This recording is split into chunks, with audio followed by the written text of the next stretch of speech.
Welcome back to Deeply Connected for a Q&A episode where I will answer some questions of my clients and my audience. I hope you will enjoy it. There was a question from the audience, and if you are a single woman who has been dating a specific type of man and you opened yourself up to dating different types of men, but you still create the same outcome in your dating life, I want to offer that changing and being open to different types of men doesn't mean that you have changed enough to change the pattern. So let's go back to that first. Everything in the relationship space starts with you. So you might say, okay, I've been dating all these men that have to look a certain way, that have to be ambitious, make X amount of money, over 6 figures, and they have to look, have blonde eyes, and you've been dating them. And then at some point you realize this is not working out. So let me open the scope of who I'm going out with. That's great. And that's a really good beginning of changing a pattern. And at the same time, if you haven't changed or work through your intimacy fears, no matter who you are dating, it will be very difficult to create a different outcome. So you can be dating somebody who, let's say, maybe is more open and is different from your previous experiences with men. But if you still have fear of being vulnerable, fear of sharing your emotions and sharing yourself vulnerably and being not very tense or very, I would say, over-prepared for the dating process and always being serious and always making sure that you are performing and proving yourself in your dating life, you will still create the same outcome, meaning you will be single. Because good quality of men are not attracted, are not looking for a performer in their love life. They are looking for a connection, emotional connection. And if being open and vulnerable about how you feel and what you desire and what you don't like is still very hard for you, you will still be creating the same patterns in your dating and how you communicate. So really healthy masculine men want emotional connection. They don't want somebody who is performing. They don't want somebody to mother them. They don't want somebody that is chasing them and, scheduling the dates. So if this is the pattern that you are engaging in, it doesn't matter who you go out with, the outcome will be still the same. So you really need to look inwards first. So you can change who you date, but without changing something inside of you that is creating the same result, nothing will change for you. So you really need to look at, am I open emotionally? Is my heart open? Do I know my values? When I go on dates, am I very in my head or am I in my body? When I sometimes say to my clients, when you go on a date, drop into your body and breathe. And I even say open your heart, drop into your vagina.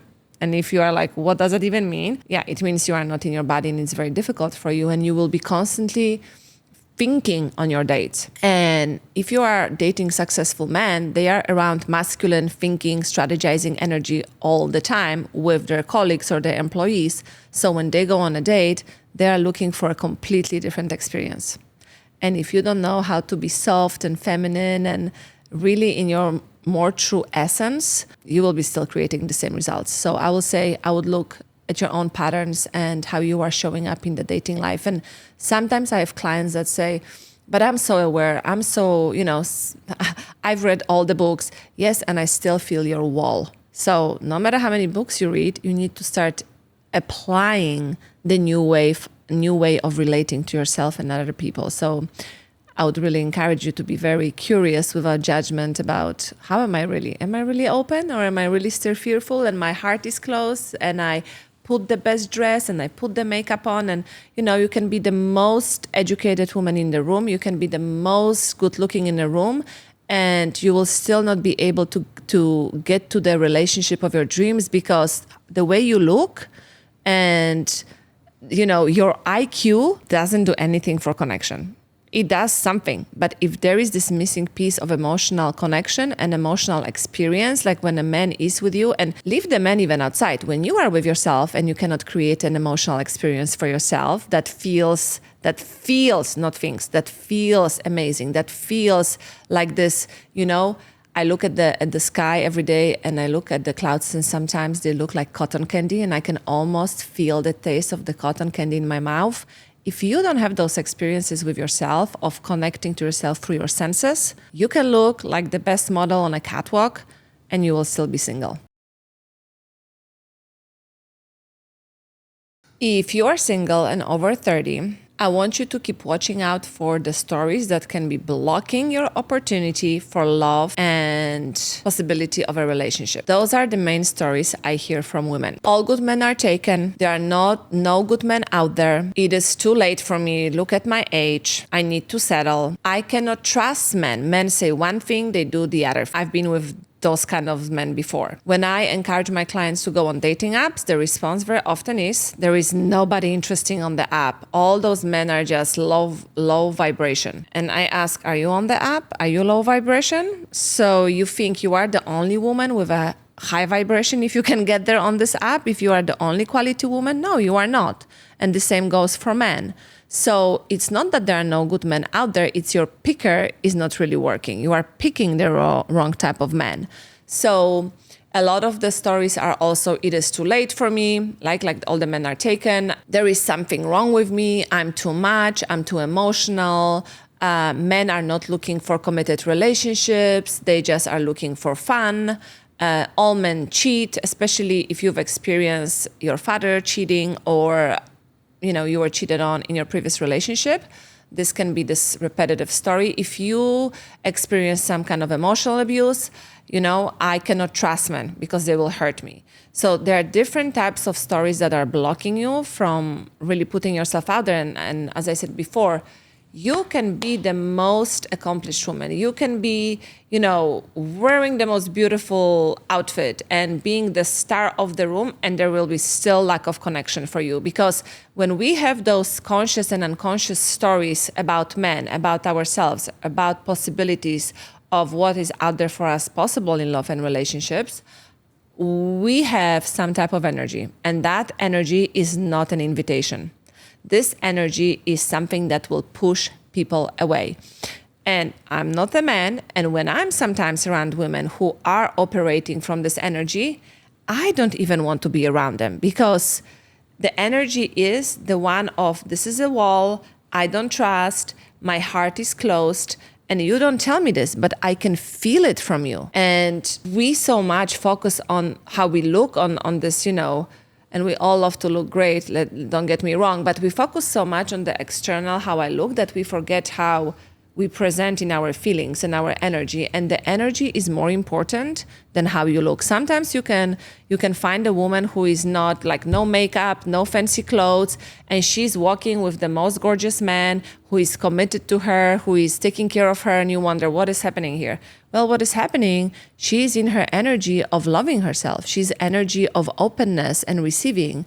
And she doesn't have the stories that men are not to be trusted, that men are cheaters, that there are not good men out there, and that it's too late for her to find someone. So really those unconscious beliefs will present themselves in your energy and how you make people feel. And you can smile and you can look great, and I can still feel you that this is not an energy that I want to enter, or it's not a welcoming energy. So check your stories about men. And the question to ask, what do I think about men? What do I think about long-term relationships?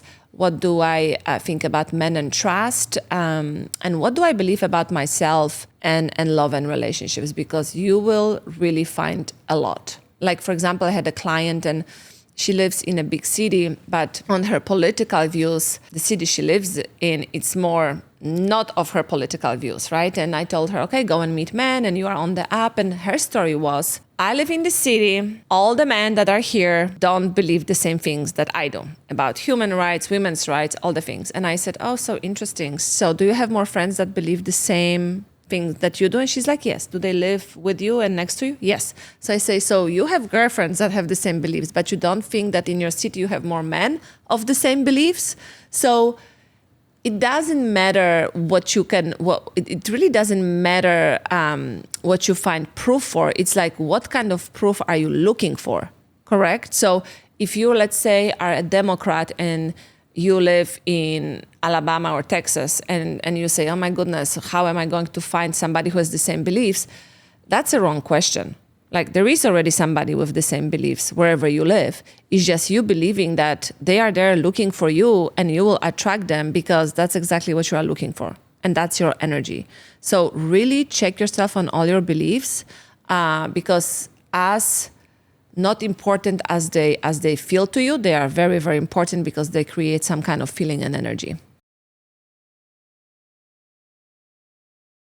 If you are a single woman and you've been seeing someone for some time and you like them, first of all, before even going into the conversation about exclusivity, I want you to check with yourself if you are clear on your values and his values. If you've witnessed him in stress situations where there is a lot of stress or not. How does he navigate conflict? How do you respond?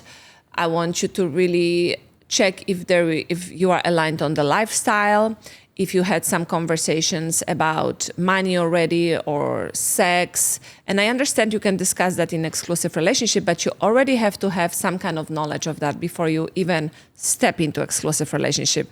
Because if you want to go exclusive, it means you are working towards marriage, right? Or long-term, depending on what you are looking for. If you just want partnership, that's great. If you want marriage, why would you go and try to figure out if you are going to be exclusive if your values are not aligned, if you have very different thoughts of money and spending? So you need to really check yourself on what you both think about money, kids, lifestyle, how your personality-wise, and how is your attachment style, are you aligning or not? And let's say everything is great. Let's say you are very clear, you say, yes, it is all aligned, and we've been dating for 2-3 months, and he's not asking me for exclusivity, but I'm interested.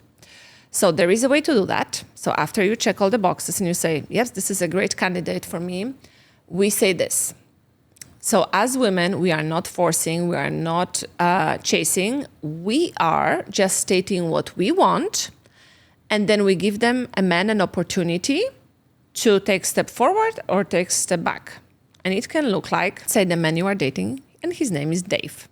And you can say, Dave, I've been loving our time together. We are so aligned on what we want in life and what we want in relationships.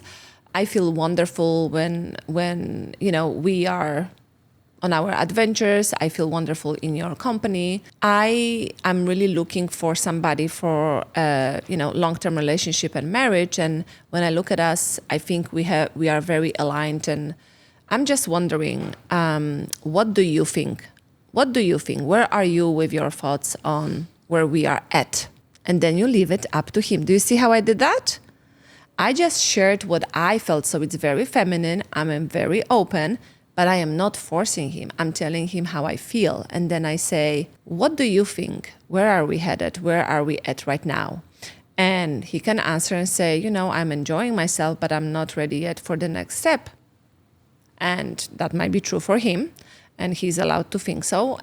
Or he can say, I'm very interested in you and I would love us to become exclusive. So if he says he wants to be exclusive, then of course you know your answer. But if he says, I'm not, I'm enjoying your company, I need more time to figure it out for myself, how we go further. I want you to check how you feel when that happens, but also this is your opportunity to say whatever you feel. You can say, I understand that. And it's of course, I'm thankful for your honest reply and I will be still seeing you. And as I'm seeing you, I will be also exploring other men because I'm really looking for a long-term relationship. And until we are in an exclusive relationship, I also want to make sure that I'm putting myself out there, if that's what you want. I advise my clients to see more than one man without sex and without commitment, because what happens is we can really put all of our eggs in one basket and we get so attached. And when he's not ready, we kind of have to start from the scratch again, correct? So we are honest, we are not lying, we are very transparent. So you can be going out with 4 men, you are not sleeping with any of them, and you are just exploring them. And depending on which one puts more effort and with which one you are more aligned, it's really working in your favor, but it's also working in their favor because they are exploring you and they are learning what they like and who they like. So it's, both sides, it works in both sides. But I think women so often immediately attach to one person. And then they think like, okay, if I'm just here and I give all of me to this person, in 2-3 months we'll be exclusive. But maybe he's not ready. And it's his right not to be ready. But then after 3 months, you are kind of left to yourself and thinking, well, I just spent 3 months investing in one person, now what? So I tell women, you are always, just ask if you want to. Just ask in a way that it's not pushing, controlling, and urgent. Just ask so you can understand where it's going, so you can make the best decision for yourself.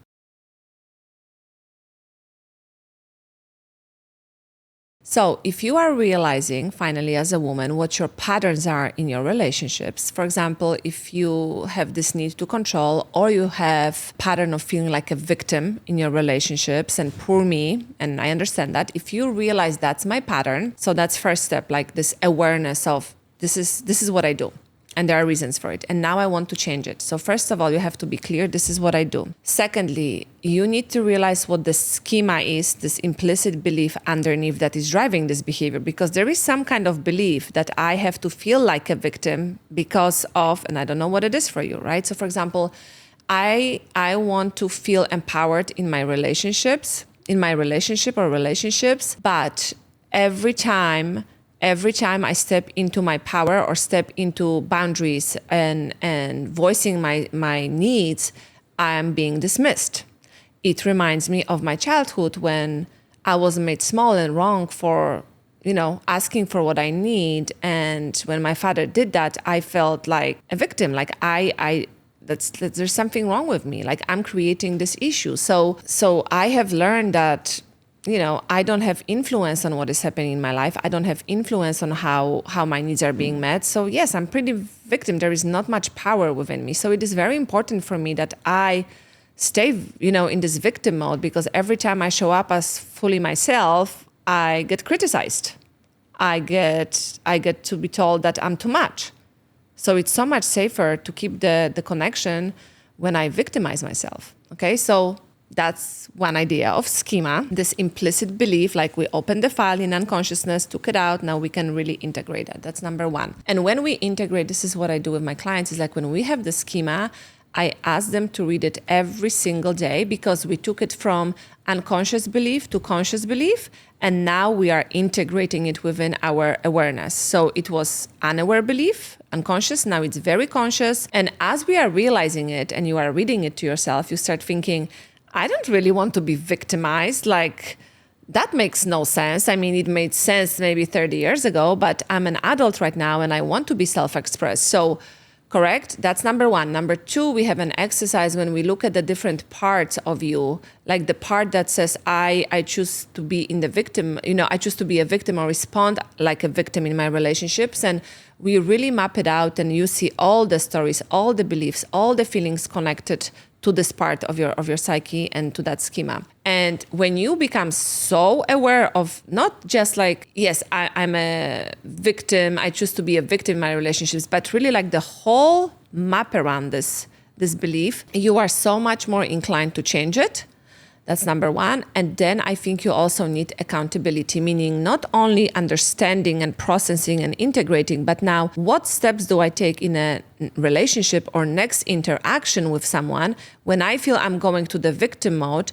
I can check myself and say, okay, I'm going there again. Let me step back and figure out what are the feelings. And because you've already done the exercise of the beliefs and stories and feelings, you can be like, oh yeah, this is the part that wants to feel safe. And because when I'm more in the victim mode, I'm more accepted and more, you can deal with me more. So it really helps you to start integrating and creating other relationships. And in the beginning, it can look messy, but it's okay. In the beginning, you can still react as a victim or respond.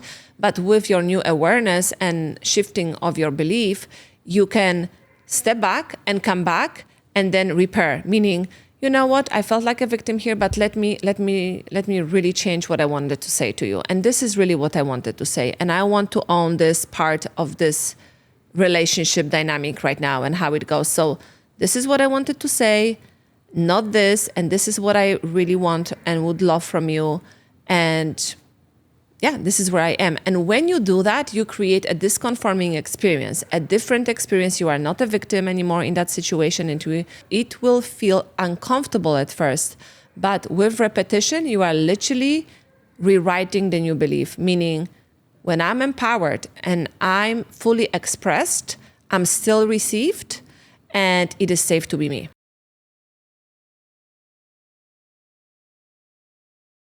This is for the women that have been in a relationship for a long time or married for 5 years, 6 years, 7, 10, whatever that is for you. And if you have kids and you are both working, the load can be heavy. So I understand that there can be a lot of demands pulling you in different directions. And I want to mention that if we want to keep our relationship fresh and we want the passion and desire to be there, you need to be very aware of your patterns and how you manage your emotions, first of all. Do you have tools to self-regulate and co-regulate with your partner, but also outside of your partnership? How can you co-regulate with your friends, your family, and not put all the emotional burden on the one person that you also want to be intimate with and desired by? Because, one of my mentors, Esther Perel, she says, for this long-term relationships that are thriving, and we need safety and security and familiarity. But with that comes, right, this I know you so much that it's almost too familiar. And then we want desire and pleasure and mystery. But when we are so secure and we know so much about you, how can we still feel this desire and pleasure? Because desire and pleasure comes from something new, something unexpected, something different. So when we bring all of our emotional baggage every single day to the relationship, and we complain how tired we are, and we say, I'm carrying so much, and we just dump on our partners day in and day out, let me tell you this, not only is this desire and pleasure going down and going down and going down, the connection and stability of the relationship starts to be threatened, because relationships are not built on venting. Yes, there is support in a relationship, but great relationships are not built on emotional dumping all the time. So I would advise you, if you have so much going on, I understand you and I hear you, because I have 2 kids. I've been married for 12 years and we both work. I run my business. My husband is in corporate and he travels a lot. It's very demanding. And I also had to find a way, how can I support myself when he's not there? And even if he's there, how can I support myself in different ways so I don't dump on him, and also he doesn't feel responsible for my well-being constantly, because I'm not his child, I'm his partner. So I can ask for support, I can ask for help, but he cannot be my fixer. He cannot be my therapist. We can share a lot of things and connect, but you have to find creative ways to really process what you're going through. You have to find creative ways and take responsibility for the choices you make. If you are unhappy with your job and you come home every day and complain about your job, well, you can choose to quit and choose another job, or you can change your attitude. But not changing anything and complaining over and over will poison your relationship. Literally, will poison. There will be no attraction, because are you attracted to complainers? Are you attracted to people with negative energy? No, you are not. You want to feel inspired by your partner. And of course, there are seasons in the partnership where there is grief and loss of sickness or depression.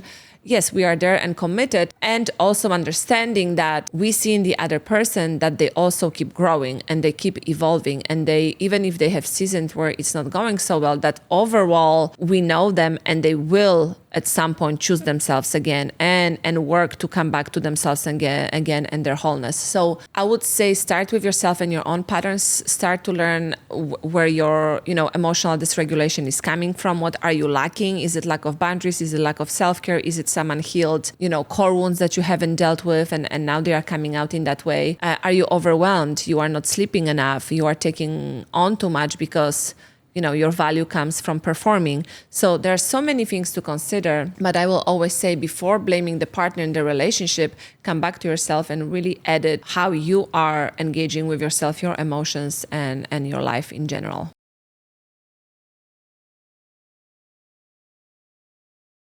For women who are in relationships and are high achievers, control is one of the protection mechanisms that is very common. Very common.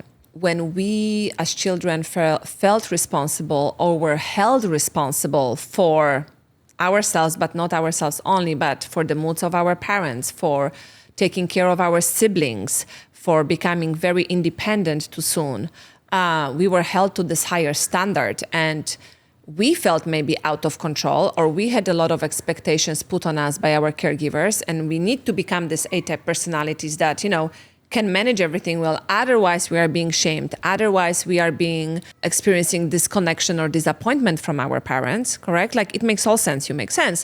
You learn how to control yourself, but you also learn how to control your environment. So, for example, if you were responsible for your younger siblings and your parents told you they cannot go outside, and then by accident your brother left the house, and now you are held responsible for it, and this is your problem, it's your responsibility, even though you are 9 years old, let's say. You very often learn, and there is a very heightened response from your reaction from your parents. You learn, oh wow, I didn't do a good job. I disappointed my parents. I could have hurt my sibling because of my inattention. So you become so focused on, you become very hyper vigilant, and you want to do a good job, because when you do a good job, you are a good girl, and there is connection and there is praise and there is validation. When you are not in control and when you are not doing per se a good job, right, according to your caregivers or how they react to you, you feel like you are not accepted. You feel like there is something wrong with you and you are not being responsible. So first we need to understand where the control comes from. And there are different ways we can discover that. So when we know why, then we really look at how is this control, and I can already tell you, it is very negative for your intimate relationship, because nobody wants to be controlled. I'm a woman and I don't like to be controlled, but men in general like their freedom because they need more space sometimes than women. So the control is doing to sexual attraction literally this. You control and this goes down. There is nothing happening in the bedroom, okay? Because who wants to be controlled and told what to do and mothered? So when I control you, I'm pretty much mothering you. And who wants to sleep with their mother? Nobody. So, some people do, but those are not type of my clients, okay? And no shame, but there is something else happening there. So really understanding that control is a protection mechanism, because we don't want to feel this low self-esteem about ourselves when things don't go our way or don't go in the way of our partner. A lot of women don't want to be controlling because it requires a lot of energy and focus. It requires a lot of you to be always on and always making sure everything goes well and that things are done in a specific way. So it's really exhausting. It leads to a lot of burnout, and it's like you are constantly in your head thinking, what do I need to do next that everything, works out perfectly? Because when everything works out perfectly, there is no danger that I will be rejected or shamed, or I will feel bad that I didn't do a good job. So women, when they come to me and they want to let go of control, they already know it on some level. So we really work at how did it start? What's the implicit belief underneath? And then we look at what the control is creating already in their relationships, and it's never anything positive. And we then start learning with understanding the different parts of the psyche and the schema. What do you really need? I want to be more open. I want to be more gentle. I want to trust more. I don't have to control, so I can feel good about myself. I can let things go and I'm still valuable. So you really start letting it go. So if you have a disagreement with your husband and you try to control it, instead of controlling it, even if you go there, you need to lean back and you come back and you apologize. And it is so hard for women to apologize and admit that they did something wrong or they were not right when we are high achievers. So stepping into that and saying, honey, that was on me. I was trying to fix it too much, and it really doesn't. It's not necessary, and I apologize. It didn't feel really great. You will be received very, very well. And the more you do that, the more you learn that really letting go of control creates more intimacy. And that's what you want. And that's all the women want. So it's work that takes practice, as everything, but with the schema and understanding the beliefs, my clients are able to shift that and are able to slowly but surely start letting go of control in different parts of their life and in their relationship.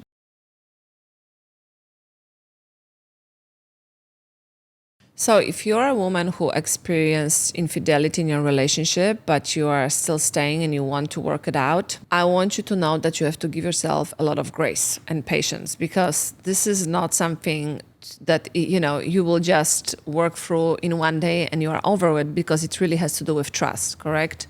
Now, understanding, and I think it's hard, but really understanding why it happened in some ways, and you might not like the reasons depending on a man, right? What happened? Sometimes we are not responsible for them cheating in any way, And we can also create a disconnection in a relationship. We have a role that influences what happens. We are not responsible for their actions, but we are responsible for maybe a disconnection in the relationship, correct? So we are not held responsible for their cheating. It's their decision. It's what they choose to do.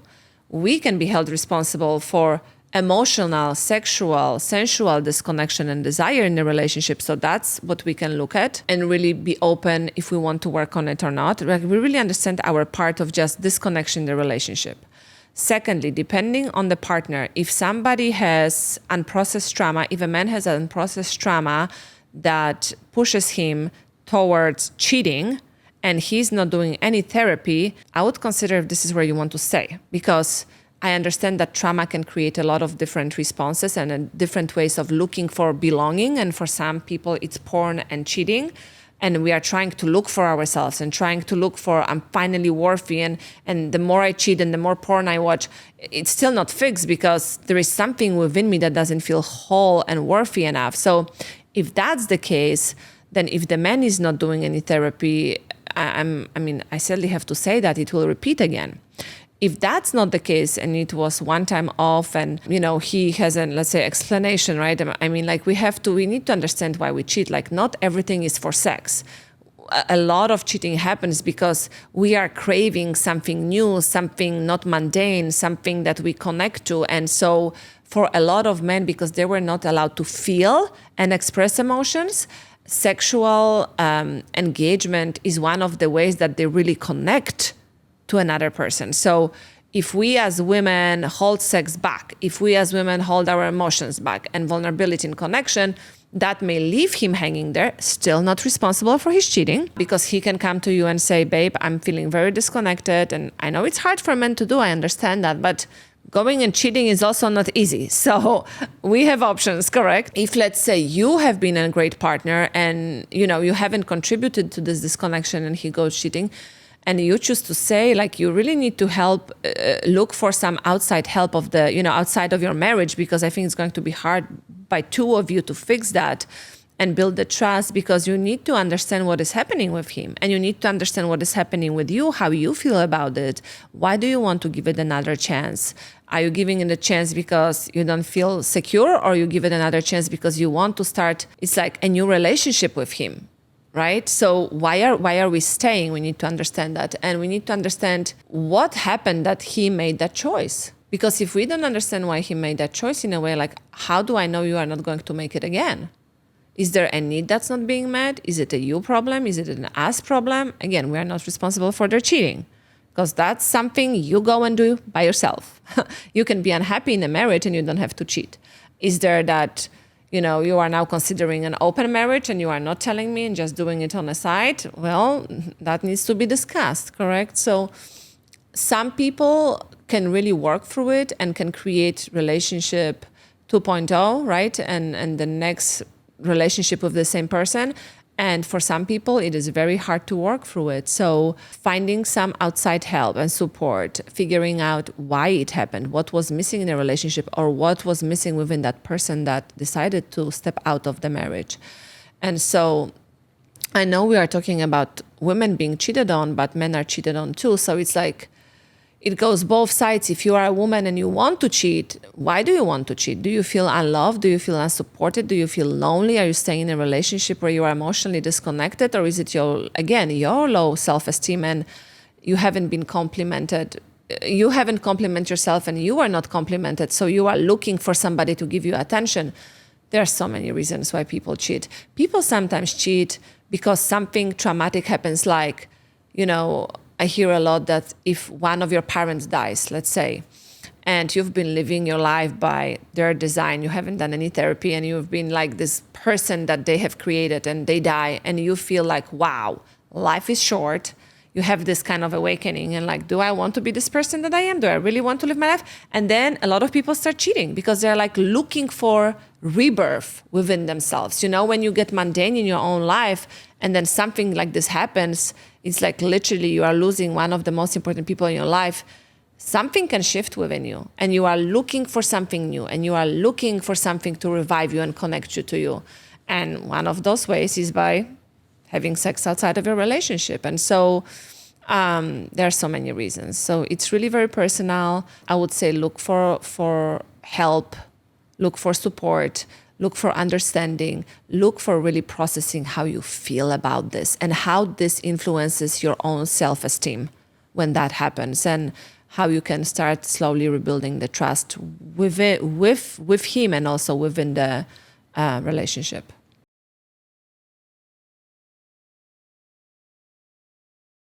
So if you're in a relationship and you are a high achiever and you feel overwhelmed and anxious and scattered and you feel like you are doing it all on your own, and you can have a great spouse and still feel like this, right? So it's not that it has to be a bad marriage. It's just you feel like, wow, I'm carrying a lot and I don't feel supported and I'm juggling so many things. First of all, I know it's valid and you literally feel like that, okay? First of all, I would really check what can I delegate. Like just let's look at the practical things and then really get to what it can be, triggered by. But what can I delegate? Can I hire help? Can I hire help for the house cleaning, for the cooking, for the kids? Because if you're a high achiever, you can afford that normally. Like if you are both high achievers working together and you have a household, you need some help because something needs to give, okay? So really looking at what can I delegate, then looking at what am I doing just because I have to do it.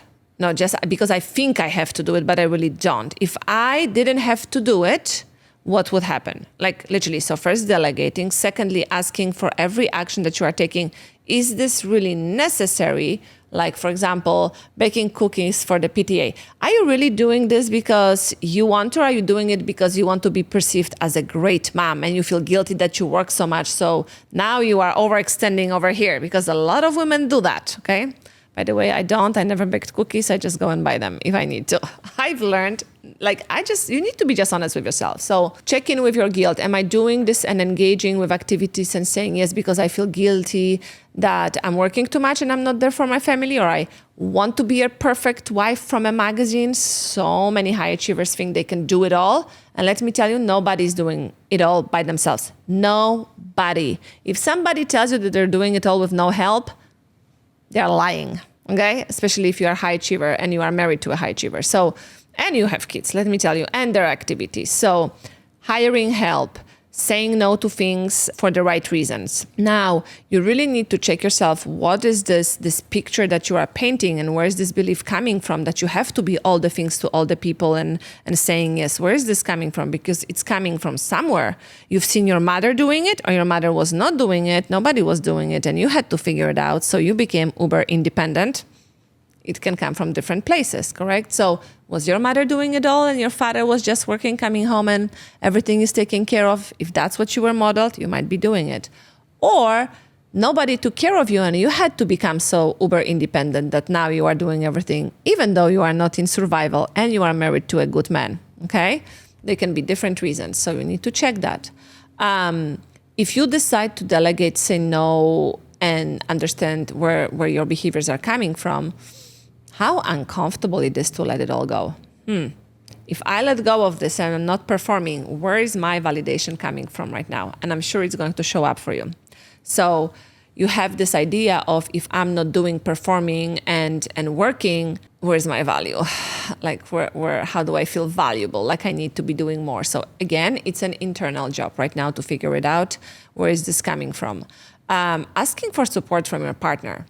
Literally, we can emasculate our man. We take over. I, at some point, started doing it in my marriage, that I almost scared him away from the kitchen because I took over at some point. Like, you become a mom and you go into this mothering mode because you have to nurture your child, and then you start taking over. And at some point, I noticed that and I said, wow, he used to cook and now he's not cooking. And like, how did that happen? And it's not because he doesn't want to help. It's because every time he would be in the kitchen and be like, you have to do this and you have to do that and you have to do it different way. So pretty much I scared him away. So I had to realize that and then change my pattern. So he's now back with me, and, he came back and he loves cooking. And even I could hear him say like, oh, I'm pretty good at this. You know what I mean? It's like he takes pride of making meals for us. So really checking in with yourself, how you are pushing your man away and take over, again, controlling and fixing and organizing and being the leader all the time, where you don't have to be doing that. You don't have to be doing that. You don't have to be managing all the things and having, I think a lot of high achievers want to be seen in a very positive light. They want to be seen as this amazing, uber successful people, but also as a great mother and a great wife. And we put the expectations so high for ourselves that for others to see us in this light, we keep doing all those things. Like I had another client and she said she started organizing some meetings in her house and she thought her husband, agreed to that with her. And as we were working together, she said, you know what, Ludmila, I don't think he really wanted it. He just agreed because I was pushing for it. And I took his yes as he's with me with the plan. But every time we have people over, it's me organizing and it's exhausting. And I said, well, yes, because you really didn't pay attention to his response. You wanted to organize it. You wanted to give because you get value from giving. And now you are expecting him to adjust with you. So there's so many ways that we do it as women unconsciously. And bless your heart, but you don't have to be doing it all. You don't have to be feeling unsupported. And anxiety literally comes from doing the things you don't want to, but you are pushing yourself to do it because you want to feel a certain way, because you don't trust to lean on other people. So anxiety and overwhelm are very often, created by us internally or by unprocessed trauma that has not been addressed. So I want you to know that you don't have to be doing it all and you are still amazing and a high achiever and fabulous. So really learning and leaning into the places where you can release what's on your plate instead of taking more on.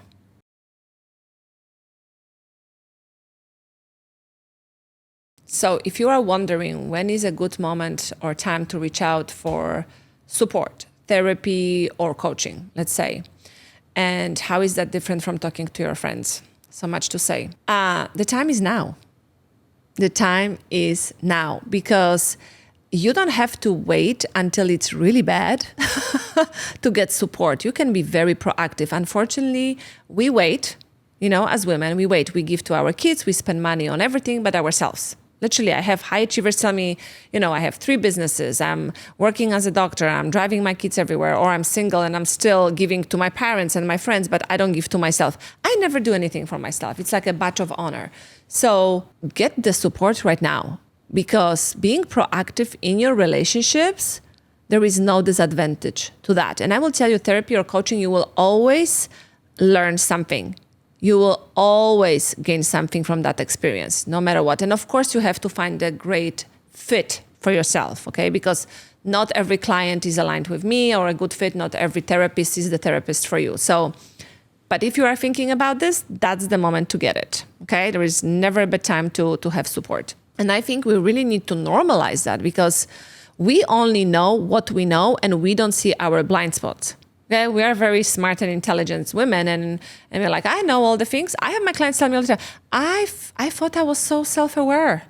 Wow. I didn't see this in this and wow, what was I doing in relationships? We don't see our blind spot because what we do and who we are, it is so familiar and normal to how we were raised. So that's normal. So I know everything and I read all the books and I'm aware. No, you are not. Very often you are not. So get the support right now. It's very beneficial.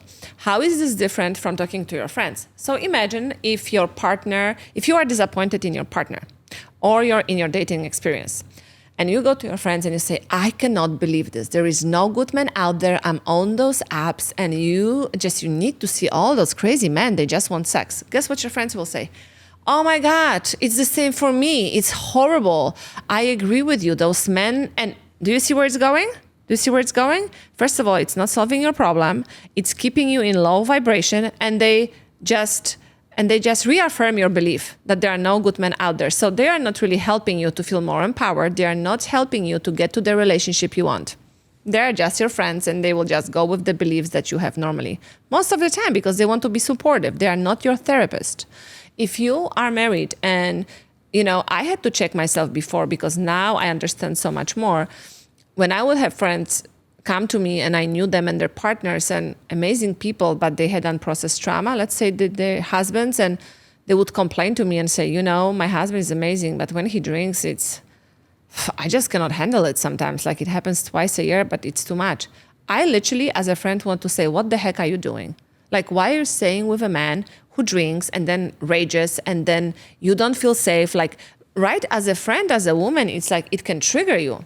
Well, me as a coach, I will never say that because I need to understand why you are staying. What do you really are looking for? Are you looking for me to listen?